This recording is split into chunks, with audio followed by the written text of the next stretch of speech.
امام محمد بن احمد ذہبی علیہ الرحمہ، جن کا انتقال 748 ہجری میں ہوا ہے، وہ اپنی کتاب الکبائر میں لکھتے ہیں کہ ایک خاتون حضرت موسیٰ علیہ السلام کی خدمت میں حاضر ہوتی ہے اور حاضر ہو کر عرض کرتی ہے کہ اے اللہ کے نبی، مجھ سے گناہ سرزد ہو گیا ہے اور میں نے توبہ بھی کر لی ہے، آپ اللہ تبارک و تعالیٰ سے میرے لیے دعا کر دیجئے کہ اللہ میری توبہ کو قبول کر لے۔ حضرت موسیٰ علیہ السلام نے ارشاد فرمایا، اے خاتون، ذرا یہ تو بتا دو کہ تمہارا گناہ کیا ہے، تم نے گناہ کیا کیا ہے؟ خاتون جواب دیتی ہے کہ اے اللہ کے نبی، مجھ سے زنا سرزد ہو گیا تھا اور پھر اسی زنا سے میرے گھر میں ایک بچہ پیدا ہوا، میں نے اس بچے کو قتل کر ڈالا اور میں نے اللہ کی بارگاہ میں توبہ بھی کر لی۔ اتنا سننا تھا، حضرت موسیٰ علیہ السلام جلال میں آ گئے اور ارشاد فرماتے ہیں کہ اے فاسقہ فاجرہ عورت، نکل جا یہاں سے، کہیں تیری نحوست کی وجہ سے آسمان سے آگ نازل ہو کر کے پوری دنیا کو جلا کر راکھ نہ کر دے۔ اتنا کہنا ہوتا ہے کہ وہ خاتون حضرت موسیٰ علیہ السلام کی بارگاہ سے واپس چلی جاتی ہے۔ اتنے میں جبریل امی تشریف لاتے ہیں اور ارشاد فرماتے ہیں کہ اے موسیٰ، اللہ تبارک و تعالیٰ ارشاد فرماتا ہے کہ آپ نے اس توبہ کرنے والی عورت کو واپس کیوں کر دیا؟ آپ نے اس عورت کو واپس کیوں بھیج دیا؟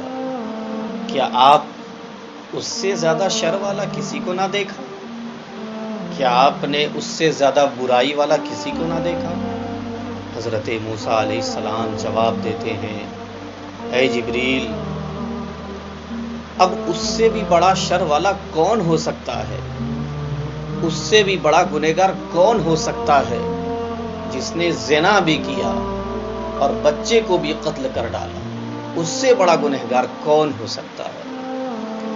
تو جبریل امی جواب دیتے ہیں کہ اے موسیٰ، اللہ تبارک و تعالیٰ ارشاد فرماتا ہے کہ اس زنا کرنے والی عورت سے بھی بڑھ کر، اس قتل کرنے والی عورت سے بھی بڑھ کر اگر کوئی گنہگار ہے تو وہ گنہگار وہ ہے جو جان بوجھ کر کے نماز کو ترک کر دیتا ہے، جو نماز کو چھوڑ دیتا ہے۔ اللہ اکبر! سوچو مسلمانوں کہ نماز کو ترک کرنا کتنا بڑا گناہ ہے، اور آج اپنی اپنی نمازوں کا جائزہ لیجیے، اپنی اپنی نمازوں کا محاسبہ کیجیے کہ ہم کس موڑ پر کھڑے ہیں، ہماری نمازوں کا حال کیا ہے۔ آج لوگ کہتے ہیں کہ ہمارے اوپر طرح طرح کی مصیبتیں آتی رہتی ہیں، ہم طرح طرح مصیبتوں میں پریشان ہیں، جبکہ ہم نے کسی کو ستایا بھی نہیں، ہم نے کسی پر ظلم بھی نہیں کیا، ہم نے کسی کی کوئی چیز بھی چوری نہیں کی، پھر بھی ہمارے اوپر یہ پریشانی کیوں آتی ہے؟ یاد رکھو مسلمانوں، تم یہ سمجھتے ہو کہ ہم نے کسی کو ستایا نہیں، یہ ہمارا کوئی گناہ نہیں، ہم نے کسی پر ظلم نہیں کیا، یہ کوئی گناہ تھوڑی ہے، تم یہ سمجھتے ہو؟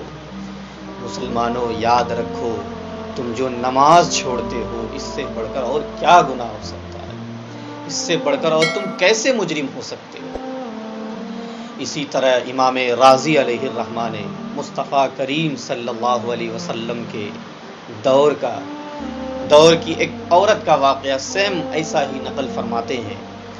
امام راضی علیہ الرحمہ لکھتے ہیں کہ ایک خاتون اللہ کے رسول صلی اللہ علیہ وسلم کی بارگاہ میں حاضر ہوتی ہے اور آ کر عرض کرتی ہے، اے اللہ کے رسول صلی اللہ علیہ وسلم، مجھ سے زنا سرزد ہو گیا تھا، میرا شوہر کہیں باہر گیا ہوا تھا، مجھ سے زنا سرزد ہو گیا اور پھر اسی زنا سے میرے گھر میں ایک بچہ پیدا ہوا اور پھر میں نے اس بچے کو قتل کر ڈالا، یا رسول اللہ بتائیے کہ اس گناہ کا کفارہ کیا ہے؟ تو اللہ کے رسول صلی اللہ علیہ وسلم جواب دیتے ہیں، اے خاتون، چونکہ تو شادی شدہ ہے اس لیے زنا کی سزا یہ ہے کہ رجم ہے، اور تو نے ایک بچے کو قتل کیا ہے تو جان کے بدلے میں جان ہے۔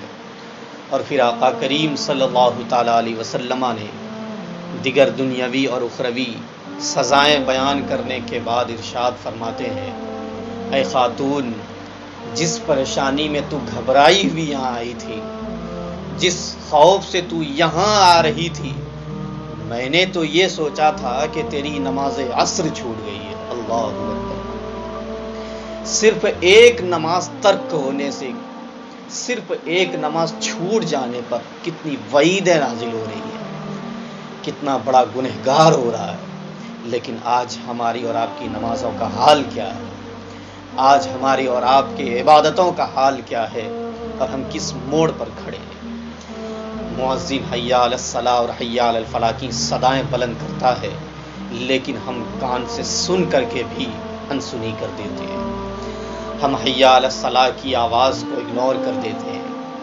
اس لیے میں پیغام دینا چاہتا ہوں مسلمانوں کہ نماز کو اپنی زندگی میں شامل کرو، نماز پنجگانہ کو شعار زندگی بنا لو، اپنے سجدوں کے ذریعے سے اللہ کے حضور حاضری پیش کرو، اور نماز کو اپنی زندگی میں شامل کر لو۔